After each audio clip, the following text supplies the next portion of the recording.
we're going to be breaking into that Bible today. So you guys get ready. All right, so last week I talked to you guys about how just kind of what my name meant, Unworthy Seraph. A lot of people get really confused about, one, what the heck is a seraph? Two, why am I unworthy? And so last week we talked about that. But I actually kind of forgot to explain something. It doesn't really explain what my name means, but it gives it more meaning, if you know what I mean.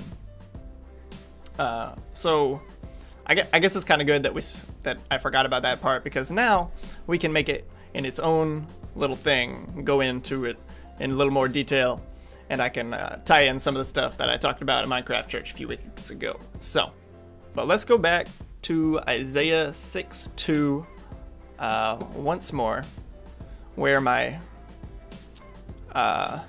basically the verse that gave me my inspiration for my name. Let me zoom in here real quick, and then boop. Oh, well, that was okay. Well, it's not too much, but here we are, Isaiah 6:2. Let's read it one more time. So heavenly creatures of fire stood above him. Each creature had 6 wings. It used 2 wings to cover its face, 2 wings to cover its feet, and 2 wings for flying. So this part right here is exactly why my logo has 3 sets of wings. Now, of course, they're not covering the top and the bottom, but whatever. It's not exact. So notice that each set of the wings has a clear purpose here. So to cover their face, to cover their feet, and one set is used for flying. Why is that important? Well, think about where these beings, the seraphim, is what these types of angels are.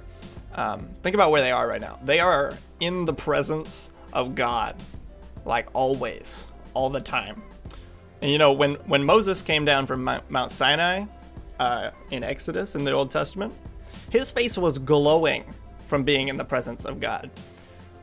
Like, people couldn't even look at him. Well, let's go ahead and look at that verse real quick. It's in Exodus 34:29 through 30. Let's take a look. So then Moses came down from Mount Sinai, carrying the 2 stone tablets of the agreement in his hands. But he did not know that his face was shining, because he had talked with the Lord. When Aaron and all the people of Israel saw that Moses' face was shining, they were afraid to go near him. They were afraid to go near him because his face was shining. Now imagine the seraphim. You know, they're constantly in the presence of God. If they don't shield their faces, they're probably just gonna burn off altogether, and then they'll really be the burning ones, right? Seraphim in Hebrew means the burning ones. So that was a joke. But and then there's the feet, right? Why in the world do they cover their feet? It's weird. But let's go back to Exodus, this time in chapter 3, and we will see why that is. Right here. All right. So this is when Moses goes up to the burning bush where God talks to him through it. One day, Moses was taking care of Jethro's flock, not Jethro from NCIS. Might be a bit of confusion there, so I'll clear that up. When Moses led the flock to the west side of the desert, he came to Sinai, the Mount of God. There, the angel of the Lord appeared to him in flames of fire coming out of a bush. Moses saw that the bush was on fire, but it was not burning up. So he said, "I will go closer to this strange thing. How can a bush continue burning without burning up?" When the Lord saw Moses was coming to look at the bush, God called him from the bush, "Moses, Moses!" And Moses said, "Here I am." Then God said, "Do not come any closer. Take off your sandals, because you are standing on holy ground. I am the God of your ancestors, the God of Abraham, the God of Isaac, and the God of Jacob." Moses covered his face because he was afraid to look at God. So again, we even get here, he's covering his face. So these seraphim, these angels in heaven, are covering their feet out of a sign of respect for God.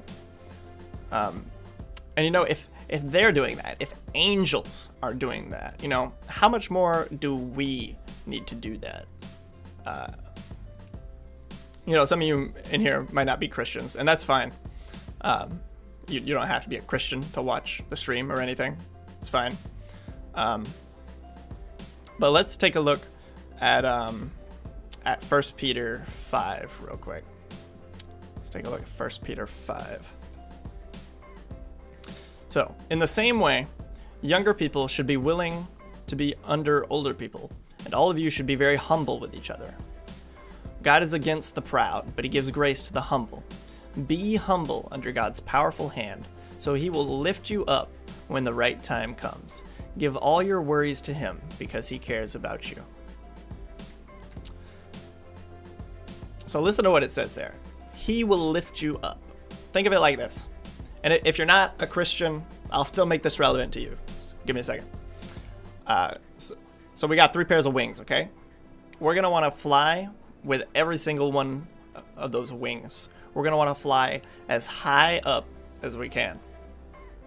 But the reality is, if we're focused on just flying as hard as we can, we're gonna get too high and we're gonna get burned up by the sun, right? And I'm not talking about that burning ball in the sky, right?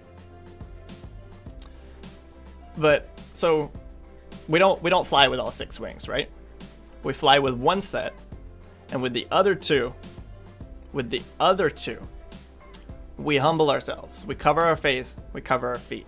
Even if you're not a Christian, you have to pace yourself.